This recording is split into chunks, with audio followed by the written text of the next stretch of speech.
Welcome back to Changing Channels, an exploration of the crossover between video games, TV, film, books, and more, hosted by GamesIndustry.biz. We now have a pre-recorded presentation from Sheila Judkins, Director of Global Brand Management for The Sims, talking about how Electronic Arts transformed this popular franchise into a reality TV show.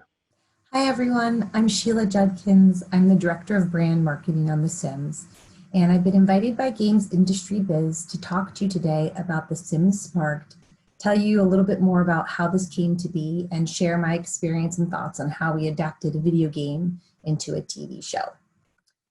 A quick introduction.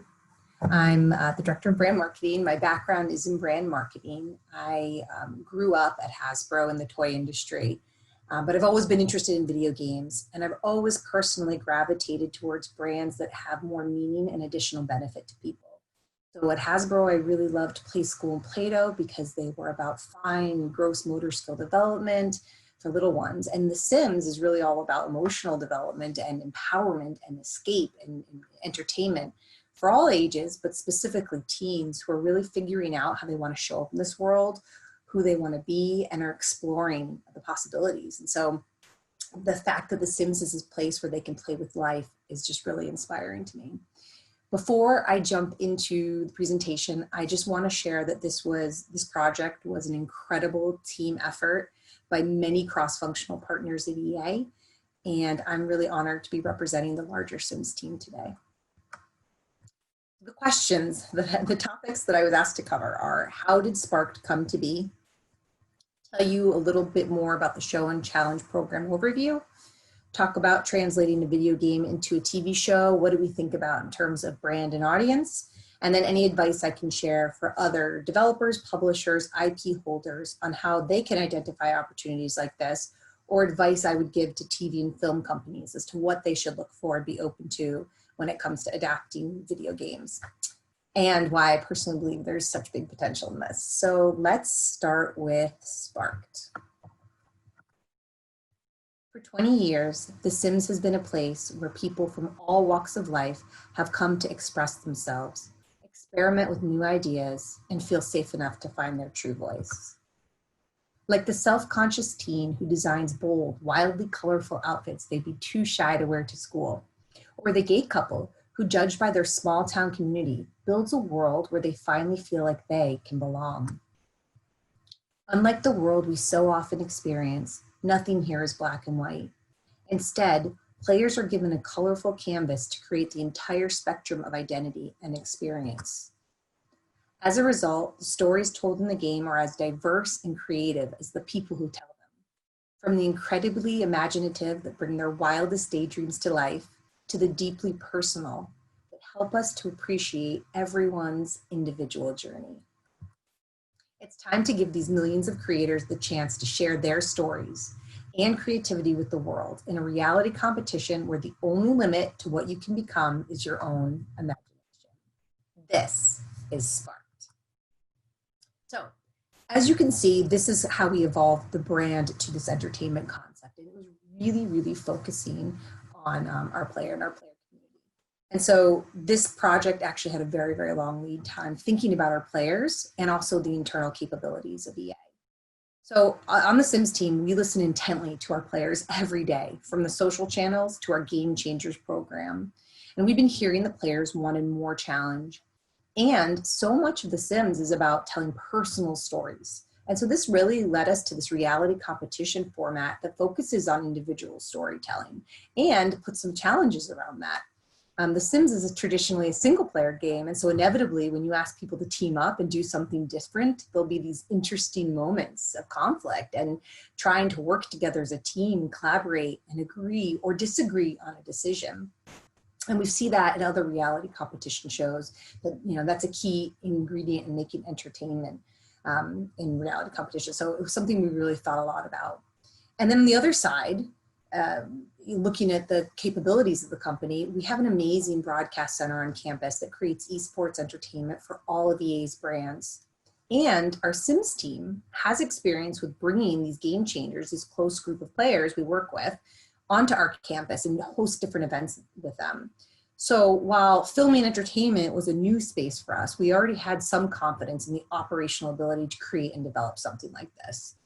We also called in experts from reality television to help us and be a part of this, help guide us and point out our blind spots.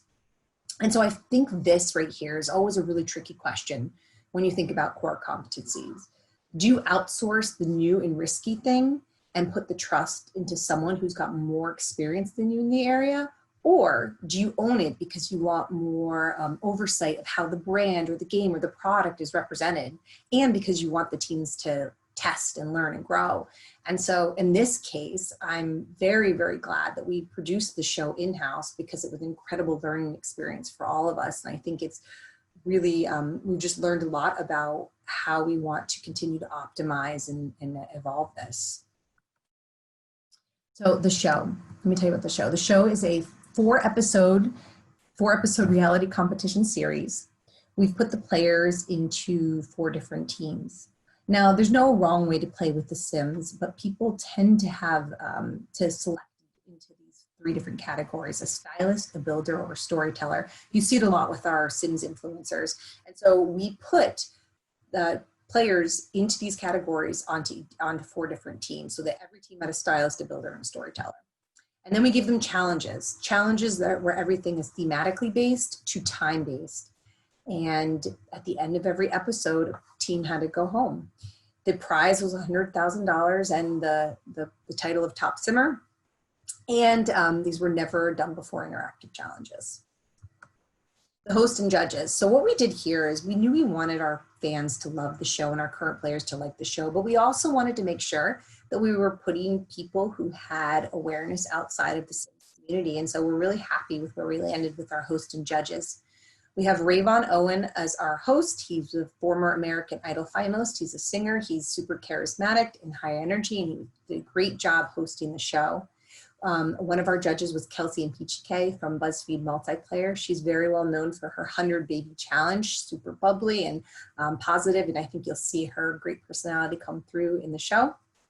Taylor Parks, who's an unbelievable storyteller, singer, songwriter, super talented, and has written songs for everyone, many people that you know and don't know, and including Ariana Grande. And then Dave Motke, who is our hard critic. And Dave is actually in our game development studio.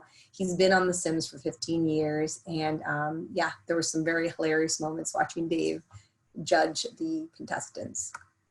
And then the contestants. So these were our 4 teams, and we, all the things that the brand stands for, we tried to make sure came through in our casting. So making sure that we have a diverse group and different personality styles, like diversity, not just in terms of ethnicity, but diversity in terms of personality and personal points of view on the world. And so we're really happy with our 4 teams. They're really, really fun. And the episodes are definitely entertaining. And so I think the thing here is, the people can't always be an exact representation of the brand, but they can be representation of the brand values. And so creativity, inclusion, and diversity, and so I think that will come through in the show. In addition to the show, we also launched a Sparked Challenge series program. And so this is an in-game challenge program that anyone who has The Sims can participate in. And we have 3 different ways that you can enter this: stylist, storyteller, or builder. So the next question was, how did we translate a video game to a TV show? And so I actually want to take a moment to talk a bit more about this, because The Sims is really unique here. If I think about past experiences I've had on other brands, story and brand story were really integral in to be able to extend the brand beyond the core category. So for example, when I was on Play School, we launched a boys preschool property called Transformers Rescue Bots. And this was new IP that we created based on well-known Transformers. Now, it wasn't enough to say that this was Transformers made appropriate for younger boys. We really needed that story. We needed to lean into it to make sure that it made sense for the brand. And so what we did was, the storyline was about teaming up with Transformers to save the day. So themes like fire and rescue, and characters like Chase the Police Bot. We included books that told these stories and shared who these characters were in the toys. We partnered with studio to create entertainment. And the reason I'm sharing this example is to show you how traditionally brands have leveraged story to expand beyond their core category. But what's so unique about The Sims and where other brands can and are evolving towards is that this isn't a brand story. This isn't a story about Bella Goth or the pancakes or the cow plants. The Sims story is actually a story about our players and their stories. And so we needed to lean harder on our brand values as guardrails for what made this feel on brand. Diversity and inclusion. We all know how important representation is and how it can impact society. Self-expression and creativity. And so we really relied on those to make sure that this felt like The Sims and stayed on brand. And of course, T for teen rated. The other thing we talk a lot about is tone. How commercial will this be?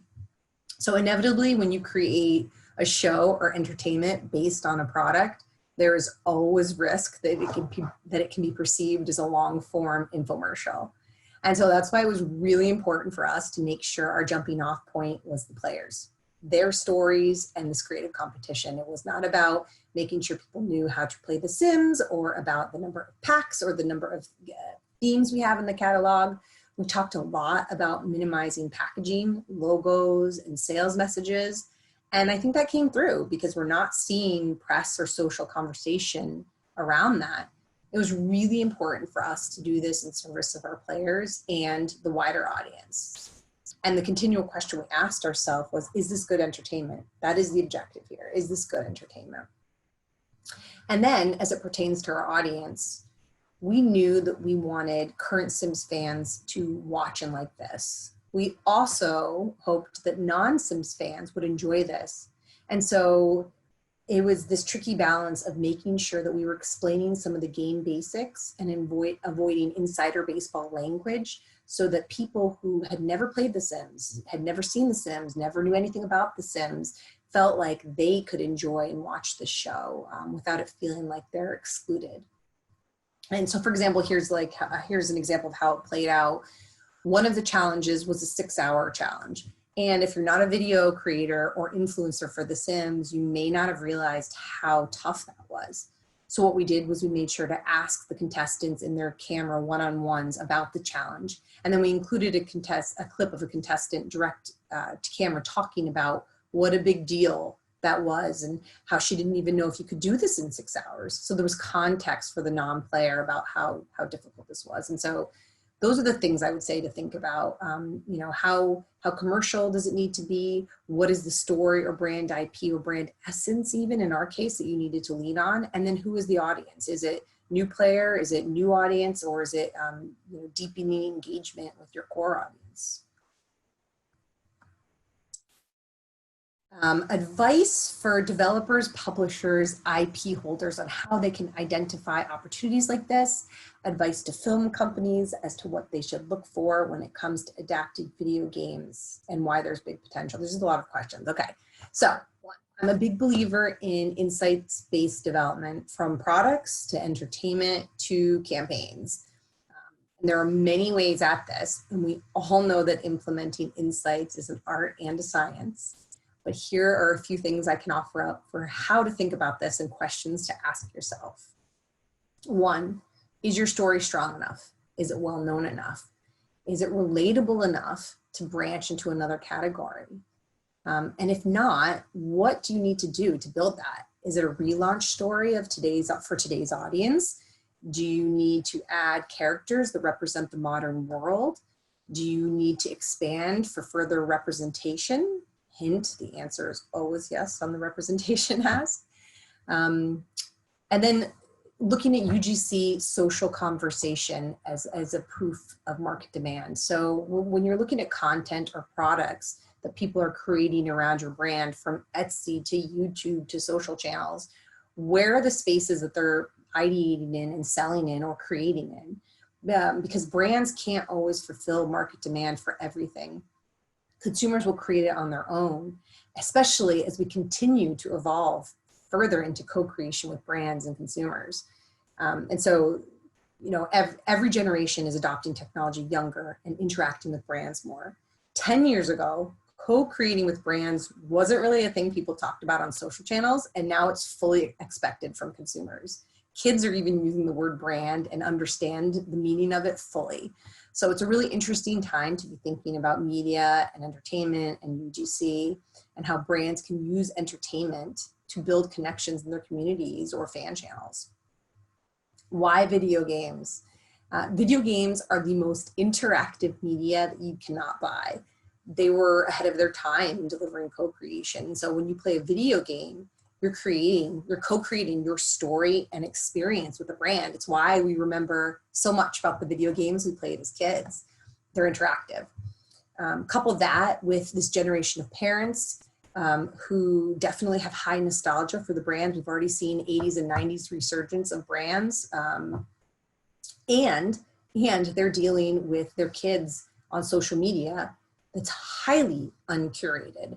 You know, parents are literally telling their kids to go play video games instead of being on the internet because there's so much out there that they cannot control or protect their kids from. And so I do think there's huge opportunity. I personally was very excited about Sonic the Hedgehog movie that came out. If you played Sonic on Sega Genesis and you wanted to share that with your kids, this was a perfect way to do it. And so I think there's a lot of opportunity out there. What advice would I give to a TV or production studio looking to develop entertainment around video games? I would say to think about how your show concept could be half of a wheel with a game, so that people play the game and the game drives to the show, and vice versa. The show drives to the game. And I think there's more longevity in that approach versus it being a moment in time. And you know, it's really filling out the other half of the ecosystem for a consumer. And then look at UGC. What content is already out there? What do players watch and think about? And think about that as in-market proof of concept. The other thing is think about audiences and be clear about the audience you have in mind when pitching show concepts. I say this a lot: market to everyone, sell to no one. Know who the audience is for a particular thing. Of course, there can always be a primary and secondary audience, but in creative development, it's typically best it is always best to know who your audience is. And so is this a new audience that you think makes sense for the brand, the IP, the property? Or is this about fandom and really about deepening engagement with current players?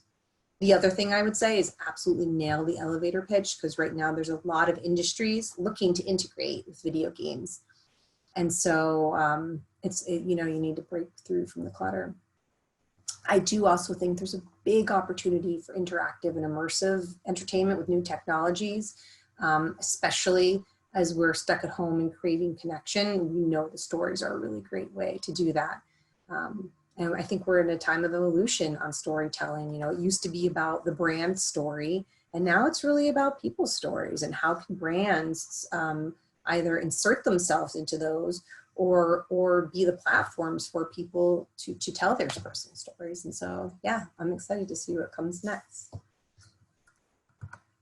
And that is it. This is The Sims Sparked. So thank you very much.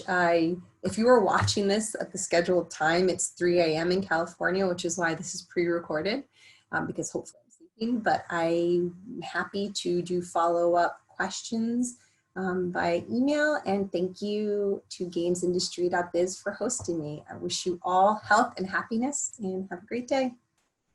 Huge thanks to Sheila for that talk. We're going to take a short break now, but we're going to be back at 12 p.m. UK, 6 a.m. Eastern, 3 a.m. Pacific, with a panel on what TV could learn from YouTube in terms of video games coverage. That's going to be hosted by Elle Ostley Wood and feature the Outside Xbox team. Hopefully you'll come back and join us for that.